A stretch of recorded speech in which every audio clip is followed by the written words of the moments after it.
आप देख रहे प्रश्नकाल। बात बंगाल चुनावों की हो रही है। जी हां, विधानसभा चुनावों की। घुसपैठ, बांग्लादेश बॉर्डर पर फेंसिंग और निशाने पर ममता बनर्जी। क्या अमित शाह ने बंगाल चुनाव का टोन सेट कर दिया है?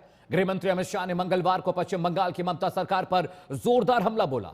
अमित शाह ने कहा कि सरकार हमें जमीन नहीं दे रही, इसके चलते हम बांग्लादेश सीमा की फेंसिंग पूरी नहीं कर पाए हैं। कोलकाता में मीडिया को एड्रेस करते हुए अमित शाह ने कहा कि ममता बनर्जी चुनावी फायदे के लिए बांग्लादेशियों की घुसपैठ को बढ़ावा दे रही हैं। पश्चिम बंगाल के लोग घुसपैठ को लेकर चिंतित हैं, परेशान हैं। हम घुसपैठियों की न केवल पहचान करेंगे बल्कि उन्हें खदेड़ कर भगाएंगे भी। अमित शाह ने कहा कि बीजेपी पूरी सीमाओं से घुसपैठ रोकेगी और सत्ता में आने के बाद बंगाल का पुनरुत्थान सुनिश्चित होगा। गृहमंत्री ने कहा कि ममता बनर्जी के नेतृत्व में भ्रष्टाचार के कारण पूरे पश्चिम बंगाल में विकास थम गया है, रुक गया है, विराम लग गया है। पीएम मोदी की ओर से शुरू की गई सभी फायदेमंद योजनाएं यहां टोल सिंडिकेट का शिकार हो गई। बीते 14 सालों से डर और भ्रष्टाचार पश्चिम बंगाल की पहचान है। उन्होंने कहा कि 15 अप्रैल 2026 के बाद जब पश्चिम बंगाल में बीजेपी सरकार बनेगी तो हम बंग गौरव और बंग संस्कृति को फिर से जिंदा करेंगे।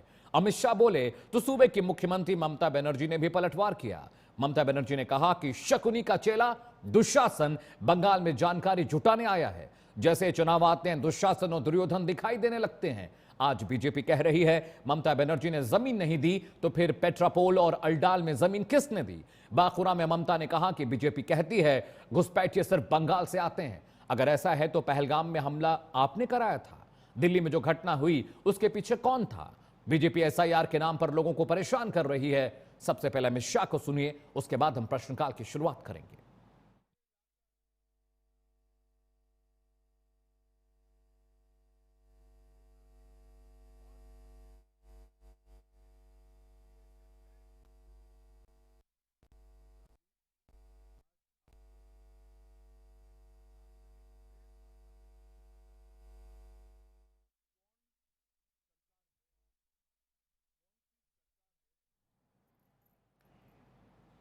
तो आपने सुना, अब ममता बनर्जी क्या कुछ कह रही हैं वो भी सुनिए। ममता बनर्जी ने भी अब सरकार पर पलटवार किया है। उन्होंने क्या कुछ कहा ये आपको सुनाते हैं।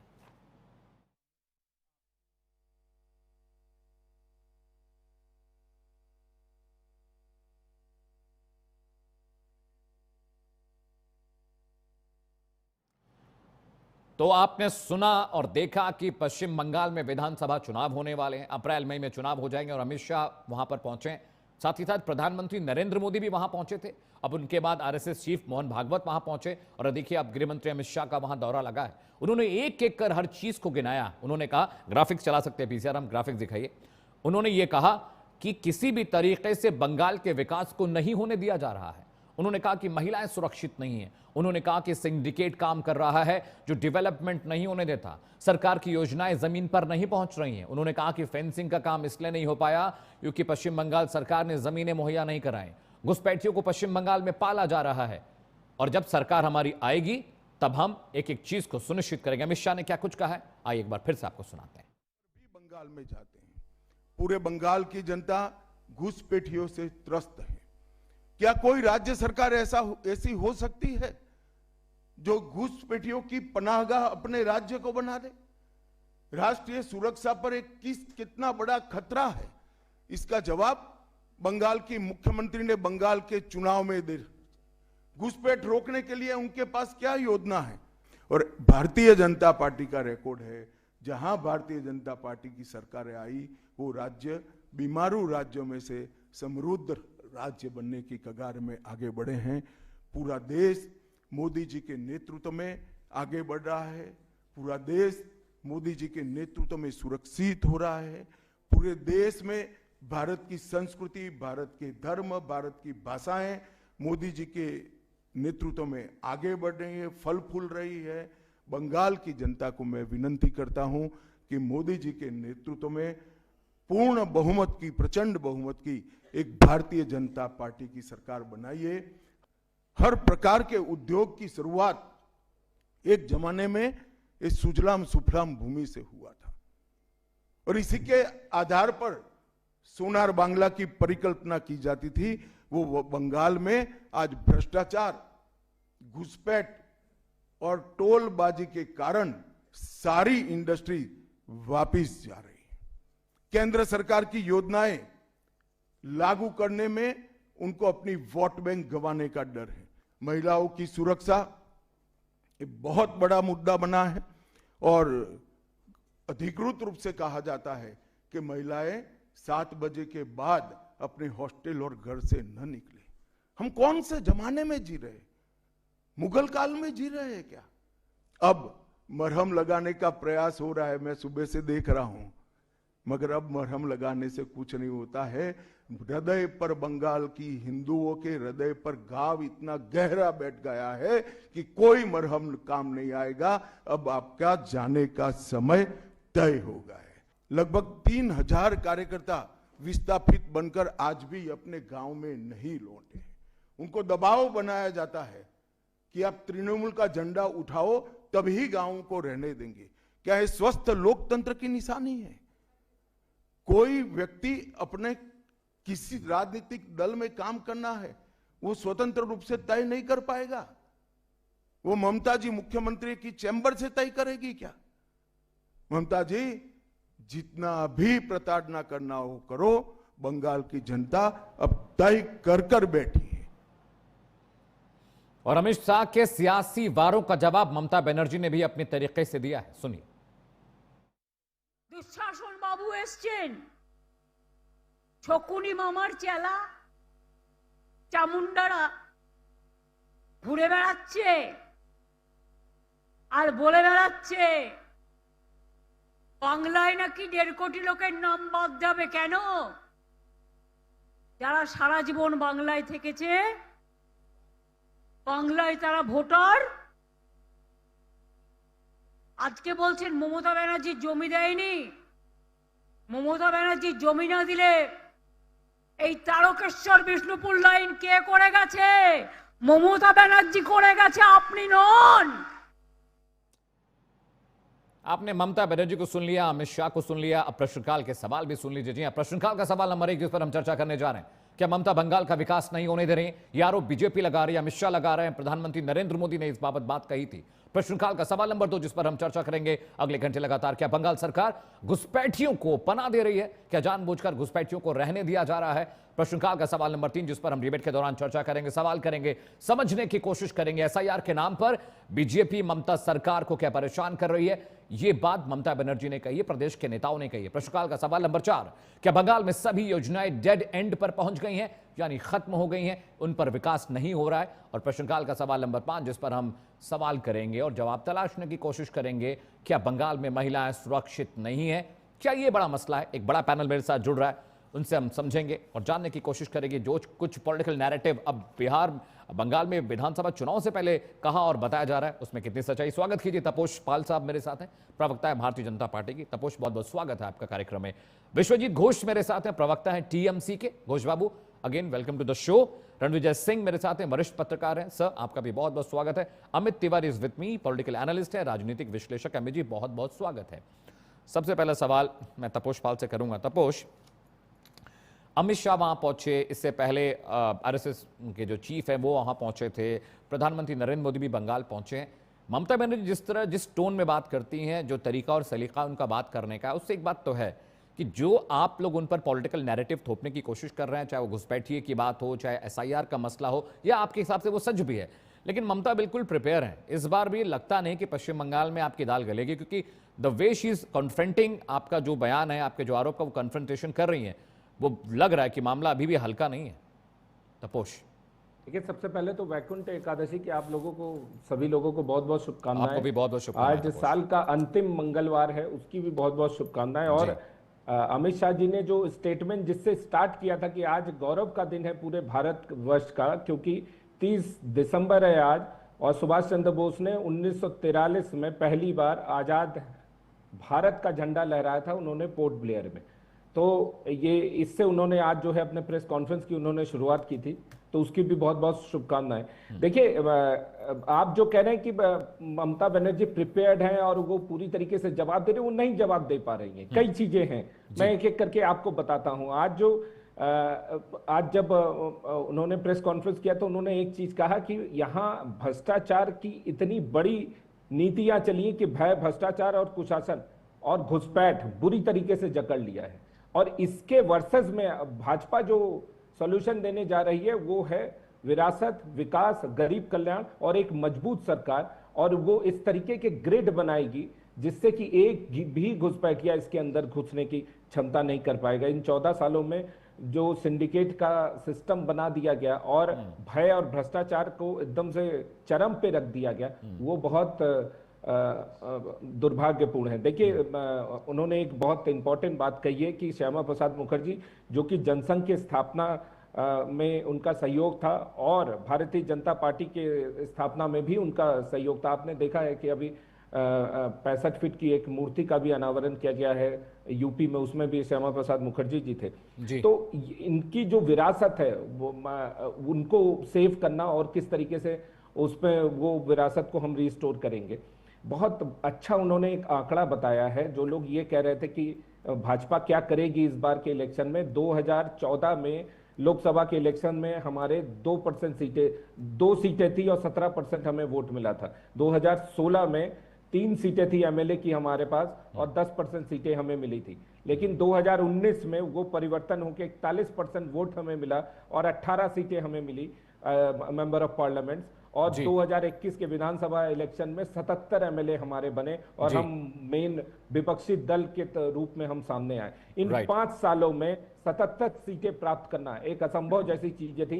हमने कम्युनिस्ट को रिप्लेस किया और हम जो है मेन जो विपक्षी दल उसके रूप में हम सामने आए। देखिए, सबसे बड़ा चौंकाने वाली चीज क्या है कि जो कांग्रेस पार्टी उसका भी जन्म जो है वो बंगाल से हुआ था, वो वहां पे 0 की सीट 0 है उसका, और अभी बिल्कुल से नगण्य होती जा रही है पूरे इंडिया में। कम्युनिस्ट की जो सरकार थी 34 साल तक, वो खत्म हो गई है, वहां पे एक भी सीटें इस बार उसकी नहीं है। लेकिन हम 2024 के बाद जो जिस तरीके से शुभ रहा है हमारे लिए, हाँ हमारे थोड़े से हल्के से वोट परसेंटेज कम हुए, हमारे 12 मेंबर ऑफ पार्लियामेंट बने बंगाल से, लेकिन 2024 के बाद भारतीय जनता पार्टी में तीसरी बार नरेंद्र मोदी जी ने शपथ ग्रहण लिया और प्रधानमंत्री बने।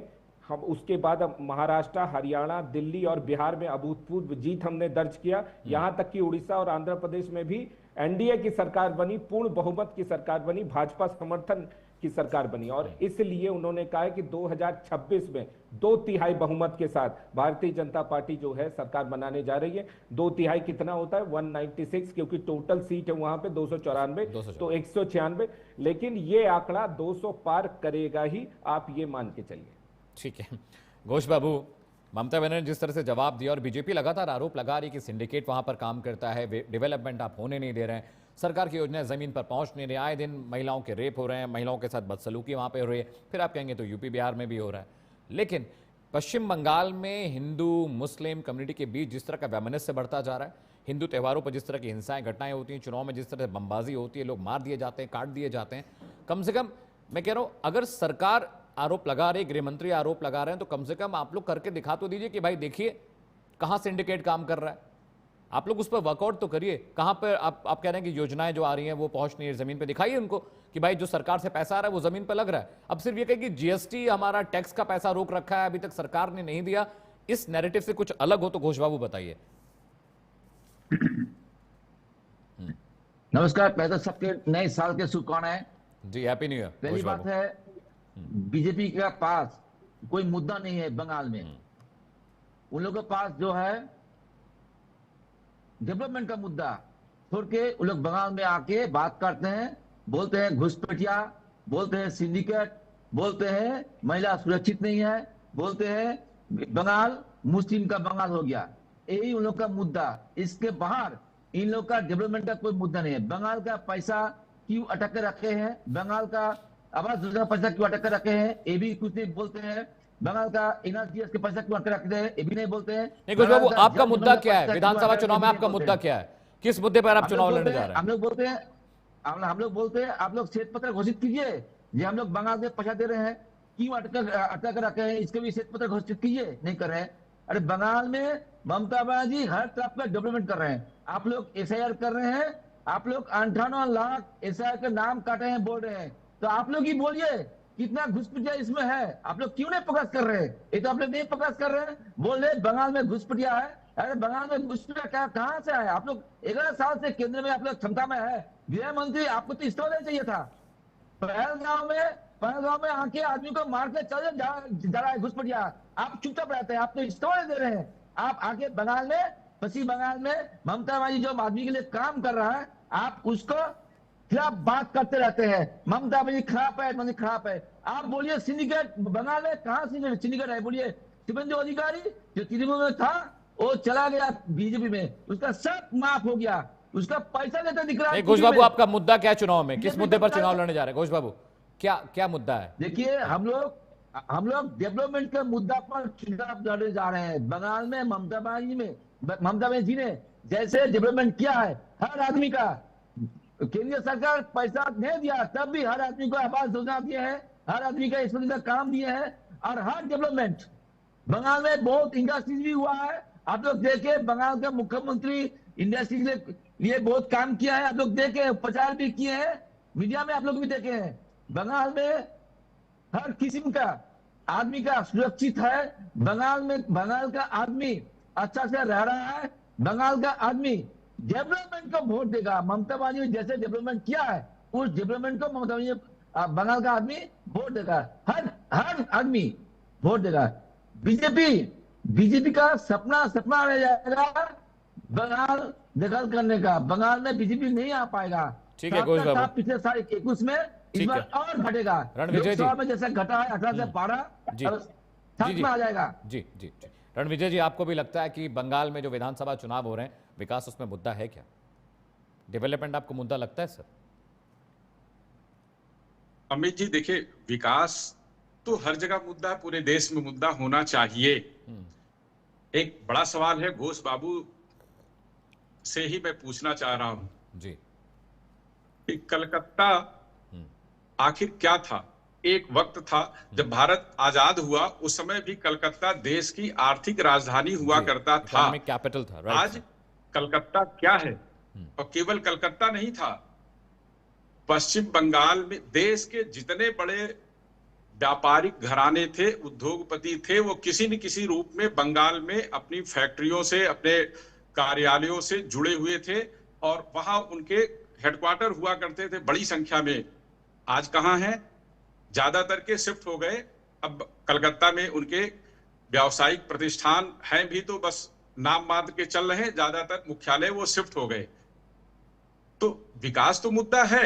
दरअसल वामपंथी सरकार और तृणमूल की सरकार ने विकास को कभी वहां ध्यान में रखा ही नहीं। ये ममता बनर्जी ही थी, जब वाम सरकार ने नैनो वाला मामला था, अमित जी आपको भी याद होगा, नंदीग्राम, बिल्कुल याद है सर, नंदीग्राम का संग्राम बिल्कुल याद है। हिंसक आंदोलन चलाया और रतन टाटा को नैनो प्रोजेक्ट लेकर वहां से जाना पड़ा जी। उस घटना ने पूरे बंगाल का नैरेटिव देश में ऐसा सेट किया कि यहां कोई जाएगा तो कारोबार कर नहीं सकता। राइट। तो यह केवल केंद्र की सरकारों पर आरोप पहले भी लगाती रही, जब कांग्रेस की वहां यूपीए की सरकार थी मनमोहन सिंह की अगुवाई में, तब भी, और जब नरेंद्र मोदी की अगुवाई में एनडीए की सरकार है तब भी ममता बनर्जी केवल आरोप लगाकर कि केंद्र की सरकार हमारा पैसा नहीं दे रही है, उससे बच निकलना चाहती हैं। लेकिन आप देखिए कि बंगाल में पहले दूसरे राज्यों के लोग नौकरियां ढूंढने जाते थे, आज की तारीख में बंगाल के युवा दूसरे राज्यों में नौकरियां ढूंढने जा रहे हैं। क्या यह चेंज नहीं है? आपको नहीं लगता है घोष बाबू की बंगाल जो एक विकसित बंगाल था, उसको आज की तारीख में दोनों पार्टियों ने, वामपंथी जिस रास्ते पर चले थे उसी पर ममता बनर्जी भी सरकार को लेकर गई और कंगाल बना दिया बंगाल को। वहां से अगर लोगों को नौकरी तलाशने के लिए दूसरे राज्यों में जाना पड़ रहा है तो यह बहुत बड़ा सवाल है।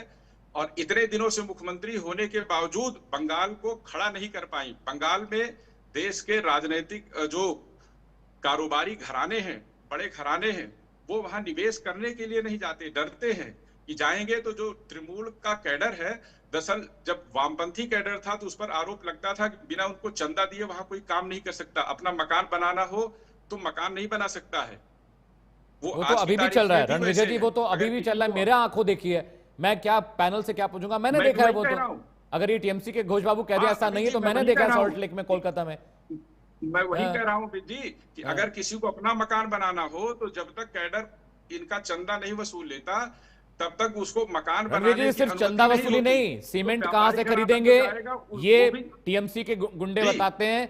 आप सरिया कहां से लेंगे, हाँ, हाँ। आप ईंट कहां से लेंगे, आपको दाखिल खारिज किससे करवाना है, लेखपाल कौन है, लीगल पेपर कौन बनाएगा, स्टैंप कहां से खरीदना, पूरे एरियाज बटे हुए हैं सर, मोहल्ले और गलियां बटी हुई हैं। ठीक है, मैं अमित तिवारी के पास जा रहा हूं। रणविजय जी, ठीक है, पूरा अमित तिवारी, पूरा ठीक है, इकोसिस्टम बना जी रखा जी है। जी, अमित तो तिवारी, ऐसे में विकास तो ये कहीं इनको छू भी नहीं ठीक है जाता है। रणविजय जी। अमित तिवारी, चलिए माना कि बीजेपी के सारे आरोप गलत हैं, माना बीजेपी ममता सरकार को टारगेट कर रही है, एसआईआर के बहाने ममता सरकार को परेशान कर रही है, माना कि जो केंद्र का पैसा है, जो योजनाएं हैं, जमीन पर नहीं पहुंच रही है, लेकिन ऐसा है नहीं, क्योंकि आप चेक करेंगे तो बंगाल को भी बराबर पैसा जाता है जैसा छत्तीसगढ़, एमपी, यूपी, बिहार को जाता है। ये बंगाल में जिस तरह का पॉलिटिकल नैरेटिव शुरू हुआ है पिछले 10-15 सालों में, क्या सिर्फ तुष्टीकरण और ऐसे मुद्दों पर चर्चा हो रही है, ऐसे मुद्दों पर राजनीति है जिससे विकेंद्रीकरण हो जाए, एक तरफा सब चीजें हो जाए, पोलराइजेशन वाली बातें होती हैं, क्या आपको भी लगता है पश्चिम बंगाल में विकास कोई मुद्दा है? आपको भी लगता है? मैं आपसे भी जानना चाह रहा हूं। देखिए अमित जी, तपोज पाल जी ने कमोबेश बहुत सारी चीजें बताई, और इतिहास जो है हमारा यही है कि अगर हम स्वतंत्रता संग्राम सेनानी की बात करें, सबसे बड़ा नैरेटिव जो अगर हम देखें तो सुभाष चंद्र बोस जी ने जो अपना एक पहला झंडा तिरंगा हमारा फहराया गया, वो पोर्ट ब्लेयर में फहराया गया, और वहां की जो धरती है जहां से हमने ये कल्चरल सीखा है, जहां से हमने हर चीज, हर सांस्कृतिक चीज, चाहे आप म्यूजिक इंडस्ट्री की बात करें, चाहे हम बड़े बिजनेस घरानों की बात करें, चाहे हम नृत्य कला की बात करें, कोई भी ऐसा जो क्षेत्र है वो कोलकाता की धरती से अछूता नहीं है। राइट। और बड़े बड़े म्यूजिशियंस, बड़े बड़े व्यापारिक घराने वहां से थे, और लगातार आपने देखा होगा कि जब देश आजाद हुआ उसके बाद से धीरे धीरे वहां से कम होते गए, और एक समय ऐसा है आज की डेट में कोई भी व्यापारिक गतिविधि, जब अगर कोई बड़ा व्यापारी कोई बड़ा प्लांट लगाना चाहता है, कोई बड़ी फैक्ट्री लगाना चाहता है, तो वो एनसीआर की तरफ कूच करता है, वो गुजरात की तरफ कूच करता है, वो मुंबई महाराष्ट्र की तरफ कूच करता है, थोड़ा बहुत छत्तीसगढ़ और तो अमित जी, इसमें कोई बीजेपी का तो कोई दखल नहीं है ना अमित तिवारी, इसमें बीजेपी का तो कोई दखल नहीं है ना? मैं अपनी बात को पूरा कर रहा हूं अमित जी। मैं इसमें आपको ये नैरेटिव कहना चाह रहा हूं कि अगर कोई भी सरकार वहां पे है, तो जिस तरह से वहां पे इन्वेस्टमेंट की बात होनी चाहिए, जिस तरह वहां पे व्यापारिक गतिविधियां होनी चाहिए, वो चीजें पिछले 15 सालों में या 20 सालों में जिस तरह से सरकार रही है ममता बनर्जी जी की, वो गतिविधियां नहीं हुई हैं। वो एग्रेशन आपको कहीं पे भी नहीं दिखा होगा कि आइए आप सबमिट हो रहा है, यहाँ पे फैक्ट्री लगाइए, हम आपको जगह दे रहे हैं, क्योंकि जो नैरेटिव जो ममता जी ने सेट किया था सिंगूर का, जो सिंगूर और नंदीग्राम का जो आपने जिक्र किया, वहां से ही उनका एक नैरेटिव सेट हो गया कि अगर कोई भी बड़ा व्यापारी कोई बड़ा प्लांट वहां पे लगाना चाहता है तो जाहिर सी बात है उसको जमीन मुहैया नहीं होगी, अगर जमीन मुहैया होगी तो माटी और मानुष की बात की जाएगी और उसके नाम पे लोगों को वहां से भगाया जाएगा। आप ही ने देखा होगा जो ममता बनर्जी, एक समय ऐसा भी था, मैं ममता बनर्जी को नहीं कहूंगा कि क्यों राजनीतिक परिवेश में उन्होंने अपनी शब्दावली, अपनी रणनीति कैसे चेंज की, एक समय ऐसा भी था, वही माटी मानुष के लिए यही तृणमूल कांग्रेस की अध्यक्षा, कितना आपने देखा होगा कि लहू लुहान हुई थी विधानसभा में, 36 टाके जिस महिला को लगे हों इस माटी मानुष की लड़ाई में, वो महिला इतनी तेजी से राजनीतिक। अच्छा अमित, मुझे एक बात बताइए, आप पॉलिटिकल एनालिस्ट हैं अमित, मैं आपसे समझना चाहता हूं, अगर ममता बनर्जी बिजनेस को बढ़ावा देती, डेवलपमेंट को बढ़ावा देती, तो क्या पश्चिम बंगाल की जो स्थिति, आप तो गए हैं, मैं तो वहां पे गया हूं, ऐसा लगता है कि 20 साल से बंगाल डेवलपमेंट नहीं हुआ उसका। मेरे पिताजी जब बंगाल गए थे, पश्चिम बंगाल गए थे मेरे पिताजी, तो जो कहानी, जो तस्वीरें वो बताते हैं, वो कहानी, वो तस्वीरें मैंने आज भी देखी हैं। पश्चिम बंगाल के बेसिक रेस्टोरेंट में आप खाना नहीं खा सकते अमित तिवारी, आपको पता है ये बात? मैं कोलकाता की बात कर रहा हूं। निश्चित तौर पे मैं let me finish my question Amit Tiwari, जो बचपन का जिक्र किया है, let me finish with my question Amit. तो 20 साल 25 साल में जो पश्चिम बंगाल में डेवलपमेंट होनी चाहिए थी अमित तिवारी, वो नहीं हुई। वो सिर्फ इसलिए क्योंकि ममता बनर्जी की जिद, लोगों को इंटरनेशनली कनेक्ट नहीं होने दिया। बंगाल एक अलग, देखिए एक कहावत है, मैंने पहले भी डिबेट में कही, what Bengal thinks today India thinks tomorrow. तो बंगाल की सोच आधे भारत से ज्यादा ऊंची, अलहदा है, लेकिन जब आप किसी को पेनिट्रेट नहीं करने देंगे, बिजनेस वहां पे नहीं होगा, डेवलपमेंट नहीं होगा, एक वही पुराना नैरेटिव, वही हिंदू मुसलमान माँ माटी मानुष, जब नवरात्रि आए तो पंडित को काटो, मंदिर को तोड़ो, मूर्तियां खंडित करो, हिंदू मुसलमानों को मार रहे हैं, रमजान में दिक्कतें हो रही, ये सभी प्रदेशों में होता है। मैं नहीं कह रहा हूं कि ये बीजेपी शासित प्रदेशों में नहीं है, लेकिन डेवलपमेंट भी हो रहा है अमित तिवारी। आप अपना पॉलिटिक्स करिए, लेकिन पब्लिक को मेन डेवलपमेंट डोमेन से जोड़िए, तो आप तो जोड़ने नहीं देती। टाटा छोड़िए, वहां पे कोई कारोबारी नहीं जाना चाहता, कोई आदमी वहां काम नहीं करना चाहता। पता है कि भाई आज आके फैक्ट्री फूंक देंगे, कल को मार देंगे, गाड़ियां जला देंगे, कौन लड़ने जाएगा उनसे भाई, टीएमसी के गुंडों से? मैं आपको बताना चाहूंगा अमित जी, आपने जिस बचपन की जिक्र किया, मेरा जुड़ाव रहा है। मेरा ननिहाल का पूरा परिवार जो है कलकत्ता से रहा है, बड़ा बाजार वगैरह में, और जितने भी, क्योंकि जोशी खानदान हमारा था, तो वहां से सभी लोग जो है अभी भी हमारा व्यापार होता है, कपड़े का व्यापार हमारा वहां पे था। और मैं आपको बताना चाहूंगा, जिस तरह की समृद्ध कोलकाता की हम बात करें, कलकत्ता की बात कर रहे हैं, आपको एक समय मैं बता रहा हूँ कि जो भी लेबर होती थी, अगर हमारे लखनऊ की हम बात करें, रायबरेली की बात करें, पूर्वांचल की बात करें, तो यहाँ पे सबसे पहले लोग आज जो दिल्ली की तरफ भागते हैं, हरियाणा की तरफ भागते हैं, लोग गुजरात की तरफ भागते हैं। पहले जो ट्रेन होती थी उसमें आपको 90% लोग ये मिलते थे कि कहाँ जा रहे हैं, कलकत्ता जा रहे हैं, काम करने जा रहे हैं सर, वहां बहुत काम था, इंडस्ट्री बहुत थी वहां पे, व्यापार वहां से मिलेगा। कलकत्ता के गमछे, कलकत्ता के जो कोठारी बनियान, वो आज भी फेमस है, और आज भी लोग पहनते। गांव में आप जाइए, बिल्कुल तो पहनते लोग हैं मंगाते सर। हैं। पान मसाले का कारोबार, पान के तो पत्ते का कारोबार, मिठाई का कारोबार, धागे का कारोबार, इत्र का कारोबार, पश्चिम बंगाल बहुत रिच था। लेकिन आप देखिए अब उंगली पे सब खत्म हो गया, सब खत्म हो गया, धीरे धीरे सब खत्म हो गया है। खेल का सामान बनाने की देश की सर्वोच्च कंपनियां पश्चिम बंगाल में होती थी, उन्होंने वो काम खत्म कर दिया। वहां पे स्पोर्ट्स का मैन्युफैक्चरिंग बंद हो गई पश्चिम बंगाल में, आपको पता है ये बात? हम बात करते हैं बीकानेर की, जो हम बात करते हैं, दिल्ली एनसीआर में बीकानेर बहुत बाद में आया है। बीकानेर की जो पहला जो स्टार्ट हुआ राजस्थान, मुंबई, पुणे, और यहाँ से हुआ। दूसरा बीकानेर जो स्टार्ट हुआ था कोलकाता था। जब बीकानेर का बंटवारा हुआ, हल्दीराम का बंटवारा हुआ, तो हल्दीराम की जो सबसे बड़ी यूनिट थी वो कोलकाता की सबसे बड़ी जो यूनिट। ठीक है अमित तिवारी, एक रिएक्शन ले लेता हूं, फिर ब्रेक पे जाना अमित तिवारी। हाँ रणवीर जी, आप बीते 10 सालों को उठा लीजिए, मध्य प्रदेश जैसा राज्य जो बीमारू कहा जाता था बदल गया, उत्तर प्रदेश 10 सालों में बदल गया, राजस्थान बदल गया, छत्तीसगढ़ बदल गया, उड़ीसा बदल गया, बिहार जैसा राज्य जो बिल्कुल से बंगाल से नहीं, उत्तर प्रदेश और मध्य प्रदेश से भी नीचे गणना की जाती थी, आज की तारीख में बिहार भी बंगाल से काफी आगे निकल गया। सारे राज्य अपने इंफ्रास्ट्रक्चर बना रहे, अपने पैसे से बना रहे। रणवीर जी, वजह यह है ना कि आप ओपन कर रहे हैं, आप अपना गेट ओपन करेंगे तभी तो आदमी पहुंचेगा। जैसे अमित तिवारी बता रहे हैं, कोई जाना नहीं चाहता। कोलकाता जैसे समृद्ध प्रदेश में, पश्चिम बंगाल में, जहां पे संगीत, आपको पता है अमित तिवारी, संगीत के घराने कोलकाता में मरते जा रहे हैं, उससे अधिक घराने काशी में है। आपको पता है काशी में 14,000 संगीत के घराने हैं, 14,000, और कोलकाता से मरने लगा है सर। ठीक है रणवीर जी, एक ब्रेक के लिए जा रहा हूं, घोष बाबू साथ रहेगा, अमित तिवारी, तपोश आप भी साथ रहेंगे। ब्रेक के लिए जा रहा हूं। ब्रेक के बाद जब प्रश्नकाल के दूसरे हिस्से में हम लौटेंगे तो ये हम जानने और समझने की कोशिश करेंगे, क्या बंगाल को शैलो एक पॉलिटिक्स का शिकार बनाया जा रहा है? क्या संकुचित मानसिकता भरने की कोशिश हो रही है? पश्चिम बंगाल के लोगों को सोचने नहीं दिया जा रहा है? क्या यूपी, बिहार, छत्तीसगढ़, मध्य प्रदेश, राजस्थान, गुजरात जैसे राज्यों में जो हो रहा है पश्चिम बंगाल में, वो कब होगा? क्या तब्दीली होगी? तब होगा। एक छोटा सा ब्रेक ले रहे हैं, चल लौट रहे प्रश्नकाल का दूसरा हिस्सा जल्द आ रहा है। आप देख रहे प्रश्नकाल। बात आज पश्चिम बंगाल चुनावों की हो रही है, प्रधानमंत्री नरेंद्र मोदी के भाषण, उनकी बातों की हो रही है, अमित शाह के पॉलिटिकल नैरेटिव की हो रही है, और ममता बनर्जी ने जो पलटवार किया उस पर हो रही है। मैं सीधे तपोश पाल के पास जाऊंगा। बीजेपी के प्रवक्ता विश्वजीत घोष मेरे साथ है, टीएमसी की बात रख रहे हैं, रणविजय सिंह जी है, वरिष्ठ पत्रकार अमित तिवारी जी मेरे साथ हैं, पॉलिटिकल एनालिस्ट। तपोश, ऐसा नहीं लगता कि पश्चिम बंगाल के ऊपर एक कंबल डाल दिया गया है? बाहर की रोशनी अंदर ना आने पाए, अंदर की बात बाहर ना जाने पाए। पिछले 15 साल में एक ही तरह का पॉलिटिकल नैरेटिव, मां माटी मानुष, इसकी आड़ में क्या सच में मां का ख्याल रखा जा रहा है? क्या मानुष की फिक्र हो रही है?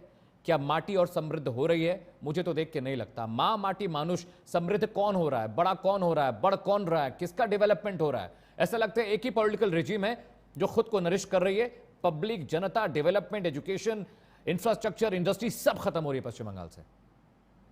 मैं जवाब देता हूं। आपने बड़ा बहुत अच्छा प्रश्न पूछा। देखिए, अभी बात चल रही थी वहां पे कि कैसे वहां पे बिजनेसेस वो जो है किस तरीके से डाउन जा रहे हैं। कम्युनिस्टों के शासन से पहले और तृणमूल के शासन से पहले प्रति व्यक्ति आय जो बंगाल की हुआ करती थी वो राष्ट्रीय औसत से 127% हुआ करती थी। मतलब अगर पूरे देश में लोग 100 रुपए कमा रहे हैं तो बंगाल में 127 रुपए कमाते थे। लेकिन अभी स्थिति देखिए, 100 रुपए अगर पूरे देश में कोई कमा रहा है तो वहां पे 73 रुपए कमाते हैं। मतलब 27% डाउन चला गया है उनकी आय। और उसी पे आज अमित शाह जी ने जो स्टेटमेंट दिया है कि देखिए, सबसे बड़ी प्रॉब्लम वहां की भ्रष्टाचार है। भ्रष्टाचार से पूरे के पूरे बंगाल की जनता त्रस्त है। और वहां पे एक नहीं कई घोटाले, रोज वैली चिटफंड घोटाले हुए, कैश फॉर क्वेरी का मामला आया हुआ, एसएससी का घोटाला हुआ, नगर पालिका नगर निगम की भर्ती का घोटाला हुआ, गाय तस्करी का घोटाला हुआ, राशन पीडीएस का जो मामला था वो घोटाला हुआ, मनरेगा घोटाला हुआ, पीएम आवास घोटाला हुआ। और उन्होंने लास्ट में ये कहा कि इतने सारे घोटाले हैं कि हमारा पूरा प्रेस कॉन्फ्रेंस का टाइम ही उसमें चला जाएगा। और उन्होंने एक चीज बताया कि आपके मंत्रियों के ठिकानों से 27 करोड़ रुपए मिले और उसको गिनने के लिए मशीनें मंगाई गई, वो मशीनें तक गर्म हो गई। बंगाल जैसे गरीब राज्य, आपने देखा है कि 27% डाउन चला गया है इस समय प्रति व्यक्ति आए वहां पे। उसमें आपके मंत्रियों के घर से 27 करोड़ रुपए मिलना, 20 करोड़ रुपए मिलना, 15 करोड़ रुपए मिलना, ये राशि मिलना ये कितना दुर्भाग्यपूर्ण है। सोचिए, जो गरीब है वो और गरीब होगा और उस नहीं, तपोश देखिए, भ्रष्टाचार, Tapash I am sorry I am interrupting you. एक चीज, भ्रष्टाचार, पैसे मिलना, चोरी करना, जनता के पैसे की लूट मचाना, सरकारी योजनाओं में पैसा खाना, ये हर प्रदेश में है। ये मसला नहीं तपोश, ये यूपी में भी हो रहा है, ये बिहार में भी हो रहा है, ये एमपी में भी हो रहा है, छत्तीसगढ़ में। Everybody is doing it, every politician is somewhere और somehow involve in this corruption. मेरा सवाल वो नहीं तपोश, मैं चाह रहा हूं पश्चिम बंगाल के लोगों को अंधा बहरा गूंगा क्यों किया जा रहा है? क्यों उनको डेवलपमेंट के लिए भूख नहीं है? क्यों एजुकेशन हब बनाने के लिए लोग सड़कों पे नहीं है? क्यों नहीं बेहतर राशन सिस्टम के लिए लोग वहां लड़ते हैं? ये सिंडिकेट जो ईंट पत्थर और सरिये के लिए वसूली करता है, लोग इसके खिलाफ आवाज क्यों नहीं उठाते हैं? मेरा सवाल यह है, क्या इतने अंधे बहरे लोग हैं, इतने जागरूक नहीं है क्या पश्चिम बंगाल के लोग कि मुझे घर बनाना है, आप डिसाइड कैसे करेंगे कि मुझे ईंट कहां से खरीदनी है? मुझे घर बनाना, आप डिसाइड करेंगे कि सरिया और सीमेंट मैं कहां से लूं? इतनी जागरूकता भी खत्म हो गई लोगों के अंदर क्या? मेरा सवाल यह है तपोश। नहीं, अगर इतनी जागरूकता है तो इस जागरूकता का प्रयोग घुसपैठियों को आइडेंटिफाई करके उसको रिमूव करने के लिए करे ना। राइट। वो तो आइडेंटिफाई करते नहीं है। इसीलिए आज उन्होंने जो कहा है कि देखिए, आप लोग का सरकार जगहों पे फेंसिंग नहीं है, और जब फेंसिंग नहीं है तो घोष बाबू मैं आ रहा हूँ, विश्वजीत बाबू मैं आ रहा हूँ, बांग्लादेशी। घोष बाबू I am coming to, just stay one moment. Tapash बात पूरी करिए, तपोश बात पूरी करिए, मुझे जाना घोष बाबू के पास। देखिए वही वो कह रहे थे आज अमित शाह जी की अगर कोई बांग्लादेशी घुसता है तो पटवारी क्या कर रहा है वहां पे? आप अरेस्ट क्यों नहीं करते? आपकी पुलिस इतनी तत्पर क्यों नहीं है? आपके कार्यकर्ता तत्पर होने चाहिए।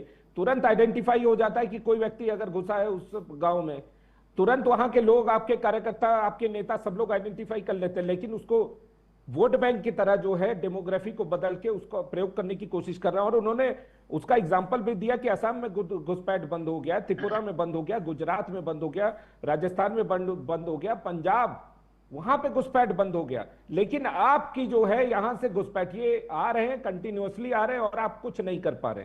आपके जो मंत्री हैं, पार्थ चैटर्जी वो जेल जाते हैं, ज्योति प्रिय मल्लिक वो जेल जाते हैं, अनुब्रता मंडल वो जेल जाते हैं, जीवन कृष्ण साहा वो जेल जाते हैं, माणिक भट्टाचार्य वो जेल जाते हैं, चंद्रनाथ सिन्हा वो जेल जाते हैं, परेश पाल जेल जाते हैं, कुंतल घोष, कुणाल घोष तो अभी 3 साल जेल रह के आए हैं। फिराद हकीम जो आपके मेयर है वो आरोपी बनाए जाते हैं, शोभन चटर्जी आरोपी बनाए जाते हैं। तो इसका मतलब यह है कि जिस तरीके से यहाँ पे भ्रष्टाचारी खुले तौर पे घूम रहे हैं और उसका कोई लगाम नहीं है, तो आप क्या कहेंगे उसको? आप घोष बाबू मुझे एक बात बताइए, जो बात बीजेपी के प्रवक्ता कह रहे हैं या जो सवाल मैं आपसे पूछ रहा हूं, न्यू कोलकाता के अलावा 5 मुझे कस्बे गिनाइए जो आपको लगता है कि दिल्ली, उत्तर प्रदेश, मध्य प्रदेश से मैच करते हो। 5 कस्बे मुझे कोलकाता में गिले। अमित तिवारी का बचपन वहां बीता, वहां बैठे हुए हैं। मुझे 5 कस्बे गिताइए न्यू कोलकाता के अलावा जहां पे आपको लगता है कि सड़कें, दुकानें, रेस्टोरेंट सब बहुत अच्छा है। गिनाइए मुझे 5 कस्बे। देखिए, पास कसते नहीं, सारा पश्चिम बंगाल में सड़कें, रास्ते सब अमित ठीक तिवारी, है। हम आपको बोल रहे हैं, देखिए, असम का मुख्यमंत्री अमित तिवारी आप सुन रहे हैं ना, जो है आपका अभी, बचपन भी था वहां ना, हमको जरा बोलने सुनिए। दीजिए। हाँ घोष बाबू हमको बोलिए। जरा तापस जी हाँ, बोले, हम कुछ नहीं बोले, हमको जरा हाँ बोलने घोष बाबू दीजिए। प्लीज बोलिए, प्लीज असम का बोलिए। मुख्यमंत्री के पास ईडी सीबीआई जब जा रहा था हाँ भ्रष्टाचार का आरोप में, हाँ। वो बीजेपी में आ गया, असम का मुख्यमंत्री बंद हो गया, अब वो वॉशिंग मशीन में वाश हो गया। महाराष्ट्र का अजित पवार, वो भी उप मुख्यमंत्री हुआ है, उसको भी ऊपर घोटाला का आरोप था, वॉशिंग मशीन वाश हो गया। बंगाल का शुभेंदु अधिकारी हो गया, उसको भी ऊपर आरोप था, बीजेपी उसको सीबीआई ईडी भेजा था, वो भी वाश हो गया। अब बीजेपी का पास कोई भ्रष्टाचार नहीं है, ये बोल रहा है। हम आपको बोल रहे कितना भ्रष्टाचार है, बीजेपी के पास भ्रष्टाचार बढ़ गया है। कर्नाटक में बीजेपी का मंत्री 40% कमीशन लेने से किसी को ठिकादारी काम नहीं दे रहा है। गुजरात का पंचायत मंत्री, घोष बाबू, 100 मैंने दिन में सवाल आपसे पैसा क्या मार के पूछा, 5 बेटे। शहर मुझे बताइए पश्चिम बंगाल के जो यूपी, बिहार, मध्य प्रदेश के टक्कर के हों, 5 गिनाइए मुझे। छोड़िए बीजेपी सब झूठ बोलती है। देखिए, हाँ गिनाइए। पहला 5 कदम है, पहला? सारा पश्चिम बंगाल इतना डेवलपमेंट किया है, हमको बोल रहे हैं, आपको बोल रहे हैं पश्चिम बंगाल इतना डेवलप किया है। नीति आयोग किसका एजेंसी है? केंद्रीय सरकार का। नीति आयोग बोल रहा है पश्चिम बंगाल में 14 साल में 2 करोड़ आदमी का नौकरी हुआ है। नीति आयोग बोल रहा है पश्चिम बंगाल में 40% बेकारी कम गया है, नीति आयोग बोल रहा है। और आप लोग झूठ बोल रहे हैं, बिजली पापा के सब झूठ बोल रहे हैं। हम बोल रहे हैं पश्चिम बंगाल में कितना डेवलपमेंट हुआ है, हम बोल रहे हैं आपको। देखिए पश्चिम बंगाल में एशिया का बृहत्तम लेदर कॉम्प्लेक्स 35,000 करोड़ रुपया का, जिसमें 7.5 लाख आदमी का नौकरी हो रहा है। पश्चिम बंगाल में मेट्रो कोच हो रहा है, पश्चिम बंगाल में जहाज फैक्ट्री हुआ है, हो रहा है भी ममता जी का अमल में। पश्चिम बंगाल में सिलिकॉन वैली, जहां पर आईटी 27,500 करोड़ रुपया का 75,000 आईटी कर्म संस्थान हुआ है पश्चिम बंगाल में। आप लोग देख लीजिए, आप लोग थोड़ा पश्चिम बंगाल के लिए पढ़ाई लिखा करिए। तापस जी आपको हम बोल रहे हैं, आप पश्चिम बंगाल का लीडर के बाद पश्चिम बंगाल का माननीय मुख्यमंत्री जिसका ऊपर भ्रष्टाचार का आरोप आया है, उसको पार्टी से निकाला चलिए, है, ठीक है। वो जेल गया अमित है। तिवारी, आपका मंत्री किसी को अमित तिवारी, मैं ये नहीं क्या कहूंगा कि बोलिए आप आप? बीजेपी के पक्ष में बात करिए, लेकिन देखिए आपका बचपन भी था, आपका ननिहाल है। मैंने जो सवाल पूछा आप समझ गए वो सवाल पूछने के पीछे का मकसद क्या था? आपके यहाँ का विकास क्या बताता है? आपके यहाँ के शहर, आपके यहाँ का इंफ्रास्ट्रक्चर, आपके यहाँ की सड़कें, आपका लॉ एंड ऑर्डर। चलिए यूपी बिहार में भी लॉ एंड ऑर्डर खराब है, एमपी में भी खराब है, वहां रोज हत्याएं और रोज रेप हो रहा है। लेकिन पश्चिम बंगाल में 5 ऐसे शहर नहीं अमित तिवारी जहां पे आप उनकी तुलना, आप लखनऊ, आप कानपुर, लखनऊ, वाराणसी आप देख लीजिए। मध्य प्रदेश में 5 शहर आप गिना देंगे, एमपी में आप गिना देंगे, बिहार में भी, मैं बिहार में कह रहा हूं पटना शहर जो है उसकी भी तुलना कर देंगे। और सिर्फ न्यू कोलकाता जो इलाका अमित तिवारी है, उसके अलावा कोई इलाका मुझे नहीं लगा अमित तिवारी कि वहां पर डेवलपमेंट छूकर भी निकला है वहां से। और 1 साल 6 महीने पुरानी बात बता रहा हूं मैं, गलत कह रहा हूं अमित तिवारी तो बताइएगा। जो विश्लेषण जो आंकड़े आप दे रहे हैं, बिल्कुल निश्चित तौर पे बिल्कुल सत्यता है उनमें, कहीं पे भी आप हाइपोथेटिकल होके नहीं बात कर रहे हैं, बिल्कुल सत्य है। और आप ग्राउंड रियलिटी की बात कर रहे हैं, बिल्कुल जिस ग्राउंड रियलिटी को साहब को एक्सेप्ट करना चाहिए कि हाँ, जो इंफ्रास्ट्रक्चर पे जो काम होना चाहिए था वो नहीं हुआ है। जो लोकल की हम बात कर रहे हैं, जो चाहे पुलिसिंग की हम बात कर रहे हो, चाहे हम लोकल तिवारी जी जब कलकत्ता में आए थे तब वाम फंड का अमल में आए थे। अभी ममता जी के अमल में तिवारी जी बंगाल में आइए, हर गांव में आप रास्ता देख लीजिए, हर गांव में। घोष जी मैं आपको ये बात बहुत नहीं, आप मेरे समय बाबू सुन लीजिए, वो बीजेपी के प्रवक्ता नहीं है, वो पॉलिटिकल एनालिस्ट। मैं आपको बीजेपी के प्रवक्ता नहीं, सिर्फ इतना बताना चाहूंगा, आप अपनी बात रखिए, अच्छे तरीके से रखिए, लेकिन जो विश्लेषण है आप उसको मानिए। और जो देखिए, जीत अगर 2021 को आप अगर गणनात्मक जीत को मान रहे हैं कि जिस वोट परसेंटेज की हम बात कर रहे हैं, एसआईआर का जो मुद्दा है एक बहुत गहन मुद्दा है, आप इसको सीरियसली लीजिए। ये 2021 का चुनाव आपके लिए नहीं होगा, ये 2026 का चुनाव है। निश्चित तौर पे बीजेपी जिस तरह से आरएसएस के साथ मिलके जो एक संघ को साथ लेके चल रही है, 2024 नहीं है ये, जहां पे आप लोकसभा की सीटें भी जीत लाए, 2021 में आप विधानसभा बिल्कुल वैलिड पॉइंट गए। आप जो संगठन है, आज ग्राउंड रियलिटी ये है कि अमित शाह साहब जो बोलना चाह रहे हैं, उन्होंने हिंदुओं को एकजुट होने के नहीं बोला है, उन्होंने ये बोला है कि जो भी लोग कोलकाता के विकास में आगे आना चाहते हैं, जुड़ना चाहते हैं, आइए और जुड़िए। और वो जो 30 है वो कहीं ना कहीं दिखाई दे रही है। बंगाल की जनता बदलाव चाह रही है, और अगर वो बदलाव करने पे आ गई तो बिल्कुल निश्चित तौर पे बंगाल की ऐसी धरती है जहां पे स्वतंत्रता संग्राम का बिगुल बजा तो आपका उसका उद्घोष जो है पूरे भारत देश में सुनाई दिया। आपको याद है हम लोग नेताजी बिहार पे सुभाष डिबेट कर रहे बोस थे, का- अमित आपको याद है हम बिहार पे डिबेट कर रहे थे, जी। किसी को लग रहा था कि एनडीए इतनी प्रचंड बहुमत से आएगी, लग रहा था, आपका एनालिसिस था ना कि मेरा बीजेपी इधर साफ हो बिल्कुल जाएगी। मेरा विश्लेषण था, मैंने विश्लेषण आपको दिया था और ये बताया था कि जो संगठन काम कर रहा है वहां पे ग्राउंड रियलिटी जो है वो बिल्कुल अतर है। चाहे आप जितना भी हाइपोथेटिकल दिखाया जा रहा है तेजस्वी के बारे में, चाहे हम राहुल गांधी के बारे में बात कर रहे थे, एसआईआर के मुद्दे को इतनी तेजी से उछाल रहे थे, लेकिन जो ग्राउंड रियलिटी थी वो ग्राउंड रियलिटी उससे जबरदस्त ठीक है इतर थी। रणविजय सर, और मुझे एक लोगों ने बात उसको बताइए, किसके ठीक है साथ, नीतीश जी के साथ जो उनका अमित, जो ज्यादा एक टाइम नहीं बचा, मुझे सामंजस्य था तपोज के पास भी महिलाओं जाना। का, अमित, युवाओं का, I am left with very less time. Ranvijay sir, मुझे एक बात बताइए, अगर आपके शहर प्रदेश का डेवलपमेंट नहीं हो रहा तो मुझे नहीं लगता नेता जिम्मेदार है इसके लिए। मुझे लगता है वहां की public who choose bad and good, आप जो चूज करेंगे उसी का उपक्रम, उसी का आपको रिजल्ट, उसी का आउटकम आपको मिलेगा। तो पश्चिम बंगाल में डेवलपमेंट नहीं हुआ क्योंकि जनता ने डेवलपिंग सरकार को नहीं चुना। अमित तिवारी कोलकाता को चप्पे चप्पे को जानते हैं, अगर कोई और आदमी होता तो बोलते कि अमित एक नैरेटिव बना रहे हैं ममता बनर्जी के खिलाफ, टीएमसी के खिलाफ, लेकिन अमित जानते हैं जो मैं सवाल पूछ रहा था। तो मुझे लगता है कि पब्लिक भी इक्वली दोषी है और बीजेपी एक ऑप्शन दे रही है। मैं नहीं कह रहा हूं बीजेपी देश की सबसे अच्छी पार्टी है, लेकिन अगर आप यूपी, एमपी, बिहार को देखें, आप और प्रदेशों को देखें तो लग रहा है कुछ तो काम होगा भाई। कोलकाता तो 20 साल से आगे ही नहीं बढ़ा है। यही बात कम्युनिस्ट पार्टी ने की, कोलकाता का माइंडसेट नहीं बढ़ने दिया, कोलकाता को सोचने नहीं दिया, कम्बल में ढक कर रखा कोलकाता को कई दशकों तक। सेम वही नैरेटिव ममता बनर्जी का भी है, पश्चिम बंगाल को सोचने ही नहीं देना भाई, रोटी से ऊपर जाना ही नहीं है पश्चिम बंगाल को। पश्चिम बंगाल से नहीं मतलब है कि हमारे यहाँ MIT हो, उनको नहीं मतलब हमारे यहाँ एम्स बने, हमारे यहाँ IIT के जैसे यूनिवर्सिटीज हो जाए, हमारे यहाँ फ्लाईओवर हो, दिल्ली जैसे और कानपुर जैसे और लखनऊ जैसे, हमारे जैसे। आप लखनऊ जाएंगे सर, देखिए दिल खुश हो जाएगा लखनऊ जाके। भले अखिलेश यादव की सरकार के बाद मौजूदा सरकार ने बहुत काम नहीं कराया लखनऊ में, लेकिन लखनऊ जाएंगे तो खुश हो जाएंगे आप, लगता है कि कोई शहर है। पश्चिम बंगाल तो 20 साल से बढ़ा ही नहीं है, तो पब्लिक ही जिम्मेदार है सर उसके लिए, पॉलिटिकल पार्टी को क्या दोष दिया जाए। अमित जी, मुझे भी हैरत होती है कि यह क्या वही बंगाल है? वो बंगाल देश का नेतृत्व करता था, वो चाहे शिक्षा के क्षेत्र में हो, व्यापार के क्षेत्र में हो, या कला के क्षेत्र में हो, या क्रांति के क्षेत्र में हो। बंगाल से जितने क्रांतिकारी निकले देश के किसी भी अन्य एक क्षेत्र से नहीं निकले। बंगाल की धारा, बंगाल की सोचने की क्षमता, जो वहां के लोगों की कैपेसिटी थी, वो बिल्कुल अलग थी। ये इन दो विचार, और ये दोनों विचारधाराएं, पार्टियां जरूर अलग अलग हैं, लेकिन दोनों की विचारधारा लगभग एक जैसी है। दोनों ने, हमें जो लगता है कि हमें हैरत होती है कि क्यों अब वो सोचना बंद कर दिए।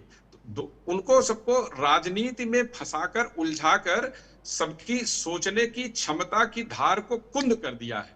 जैसे डिब्बे में एक सांप को बंद कर दिया जाता है या किसी उसको बंद कर देते हैं, तो जैसे इन्होंने सोचने की क्षमता को कैद कर दिया है। वो सोचते ही नहीं, इससे आगे भी जाकर के कुछ है। और जो असली मुद्दा है, वो असली मुद्दा ये है कि आज अमित शाह ने वहां जो प्रेस कॉन्फ्रेंस में कहा, बंगाल के आने वाले चुनाव के लिए वह बहुत महत्वपूर्ण होने जा रहा है। वो बहुत, आप उसको राजनीतिक विमर्श में हल्के में टाल सकते हैं। घोष बाबू उसको भाजपा की नेता के गृह मंत्री की बात कह के टाल सकते हैं या इधर उधर कर सकते हैं, लेकिन है बहुत गंभीर। बिहार में उसी घुसपैठिए के मुद्दे ने पूरा खेल पलट दिया, चेंज कर दिया, पूरा खेल पलट दिया, पूरा खेल पलट दिया। और बंगाल में भी देखिए, जो बंगाल, देखिए रणविजय सर, ज्यादा टाइम नहीं, मुझे तपोज के पास जाना है, he is also waiting since very long. बस 2 लाइन में बात खत्म कर रहा हूं अमित जी, 2 लाइन में। हाँ सर। जो बांग्लादेश से सटे हुए हिस्से हैं, वहां BSF को अपनी नियमित जो उनकी सुरक्षा यूनिटें निकलती हैं जांच के लिए, उनको निकलने में परेशानी होती है। बहुत और यह बात अलग अलग हिस्सों से कई बार आ चुकी है। वह अब केवल सीमा पर नहीं रही, वह सीमा के गहरे अंदर, बंगाल के अंदर तक वह स्थिति आ गई है। जिम्मेदार उसका कौन है? सिविलियन इलाकों में बीएसएफ को गश्त करनी पड़ रही है। सिविलियन इलाकों में बीएसएफ घूमती है, सर मैंने देखा है जी। जो आम बंगाली है, जो बंगाल का एक अपना राष्ट्रवाद का उनका अपना नजरिया था, वो धार कुंद हो गई। कुंद हो गई। ठीक है रणविजय सर, ठीक है, टाइम नहीं sir very sorry, I don't have time sir sorry, time नहीं। तपोष, मुझे एक बात बताइए, आपके नंबर्स हमेशा बढ़े हैं। अगर पिछला विधानसभा चुनाव देखें, उससे पहले का देखें, तो आपके नंबर्स हमेशा रेज हुए हैं। ये ममता बनर्जी क्या ओवर कॉन्फिडेंट कहीं बैकफायर तो नहीं करने वाला? नहीं, इस बार बहुत बुरी तरीके से हारेंगी। और बिहार में हमारा 200 पार हुआ, यहां भी 200 पार हो जाएगा, आप देखिएगा। और उसके पीछे रीजन है, सबसे बड़ा रीजन क्या है? महिला सुरक्षा जी। महिला सुरक्षा में इन्होंने आधिकारिक रूप से ये कहा है सार्वजनिक मंच से कि 7 बजे के बाद हॉस्टल से बाहर ना निकले महिलाएं, घर से बाहर ना निकले। तो इससे बड़ी विडंबना क्या हो सकती है? महिला मुख्यमंत्री होते हुए महिलाओं को सुरक्षा न दे पाए और आधिकारिक रूप से ये कहते कि 7 बजे के बाद ना निकले। आरजे करके मेडिकल कॉलेज की घटना आप देख लीजिए, संदेश खाली की घटना आप देख लीजिए, दुर्गापुर मेडिकल कॉलेज की घटना देख लीजिए, कलकत्ता के साउथ सिटी में लॉ कॉलेज की घटना हुई है और इनके नेता जो है उस पे वीडियो में सामने आए हैं। अब आप और क्या कहेंगे भाई, ये बताइए। और इसकी ये देन किसकी है? ये देन है घुसपैठियों की। महाराष्ट्र में घुसपैठी वहां आते हैं। आज अमित शाह जी से 5 साल से सवाल पूछा और उस सवाल के जवाब में अमित शाह जी ने साफ कहा कि अगर पेंशन के लिए नहीं दे रही है तो ये टीएमसी सरकार की क्षेत्र में कोई घुसपैठ ही ना हो। अगर वो घुसपैठ करने के बाद सबसे पहले वो वहां की गांव में जाता है। क्यों नहीं बोले आप लोग? सबसे पहले आप उड़ीसा में 15 अगस्त से बात ये है कि सितंबर तक घोष बाबू मैं 1 मिनट दे रहा हूं। घोष बाबू मेरे सवाल मैं आपके पास। घोष बाबू, ज्योति बसु से बड़ा पॉलिटिशियन तो पश्चिम बंगाल में नहीं हुआ। कम्युनिस्ट पार्टी और रणविजय सर यहाँ बैठे हैं, पुराने पत्रकार हैं, दशकों से पश्चिम बंगाल वहां की पॉलिटिक्स को फॉलो कर रहे हैं। ज्योति बसु या कम्युनिस्ट पार्टी से ज्यादा मजबूत पार्टी तो आपकी नहीं थी, वो साफ हो गए, वो सत्ता से चले गए, कोई नाम लेने वाला नहीं बचा उनका। 2-4-5 सीटें इधर और बिहार में कहीं लड़के वो अपना विधानसभा टहल रहे हैं लोग। तो ये इतना ज्यादा ओवर स्मार्ट, इतना ओवर कॉन्फिडेंट होना और इतना घमंड ठीक नहीं है घोष बाबू। देखिए, हम लोग का घमंड नहीं है, हम लोग आदमी के लिए, पश्चिम बंगाल हर आदमी के लिए इतना काम किए। कोई महिला हो, अरे काम कहाँ हो रहा है? अमित तिवारी बैठे हुए हैं, कहाँ काम किए भाई आपने? बिजनेसमैन को आने नहीं देते, डेवलपमेंट होने नहीं देते, कहाँ काम हो रहा है पश्चिम बंगाल में? कहाँ काम हो रहा है? होते गया हर चुनाव में कत्लेआम हो रहा है, हर चुनाव में कत्लेआम। मतलब अमित तिवारी रक्त चरित्र नाम का शब्द हर चुनाव में हम मीडिया वाले इस्तेमाल करते हैं। पश्चिम बंगाल का रक्त चरित्र, रक्त रंजित चुनाव, कभी वहां क्लीन तो इलेक्शन हुआ ही नहीं। चलिए, बहुत बहुत शुक्रिया आप तमाम मेहमानों का। Tapash, thank you so much for joining on the show. Amit Tiwari आपका बहुत बहुत शुक्रिया।